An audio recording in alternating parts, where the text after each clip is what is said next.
سال 2021 برای تاجیکستان عزیزمان سال مخصوص، یعنی جشن بزرگ 30 سالگی استقلال دولتی می باشد.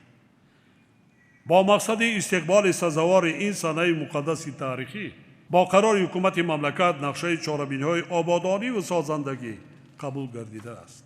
اعضای حکومت و رهبران اداره و ساختارهایی که به شهر نایاب وابسته شدند، رئیسان ولایت‌ها، شهر نایاب و جماعت‌های شهرک و دهات وظیفه دارند که اجرای سری وقتی و با صفت چهاربینی‌های طبق نقشه پیش بینی شده را تامین نمایند. بار دیگر تاکید می‌سازم که وظیفه اساسی هر یک ما از رهبر دولت سر کرده تا وکیلان مردم، اعضای حکومت، رهبران همه ساختار و مقامات دولتی و تمام خدمتچیان دولتی صادقانه خدمت کردن به خلق عزیز تاجیکستان، همیشه و در همه حالت در پهلوی خلق بودن است.